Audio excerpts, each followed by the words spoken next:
আসসালামু আলাইকুম প্রিয় ভাই বোনেরা, সবাই তো ভালো আছেন না? আপনাদের সাথে আমিও ভালো আছি। যারা যারা কমেন্ট করেন সুন্দরভাবে কমেন্ট করবেন, আপনার রিপ্লাই দিয়ে দেব। সবারই আপনার রিপ্লাই দিয়ে দেব, সুন্দরভাবে কমেন্ট করবেন। এই যে আমরা আছি দুজনের সঙ্গে, অন্য দুটা কথা বলবে। বলো তো। আসসালামু আলাইকুম দর্শক ভাই বন্ধুরা, আপনারা সবাই সাপোর্ট করবেন, সবাই ভিডিওটি দেখবেন, কমেন্ট করবেন,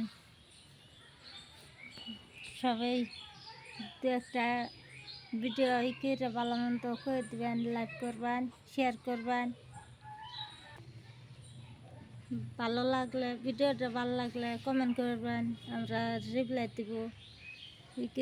বা ভিডিওটা কেমন লাগে ভালো করে ভালো মতন এই ব্যবস্থা করে করে দিবেন। হ্যালো গাইস, আপনার তো শুনছেনি যে আমার ফ্যামিলির কথা বললো, আমার ওয়াইফেন। নিশ্চয়ই আপনাদের ভালো লাগবে, নতুন নতুন ভিডিও দিব। আপনাদের ভিডিও উপহার দেওয়া হবো। দুর্গা পূজা আসছে সামনে, দুর্গা পূজায় সুন্দরভাবে রিপ্লাই দিব আপনাদের। বুঝছেন, দুর্গা পূজায় দেখবেন নিত্য নতুন ডিজিটাল ক্যারেক্টার ভিডিও পাবেন, নতুন নতুন। নিশ্চয়ই আপনাদের ভালো লাগবে। সুন্দরভাবে একটা লাইক করবেন, একটা কমেন্ট করবেন। ব্যাস, খোদা হাফেজ, ধন্যবাদ।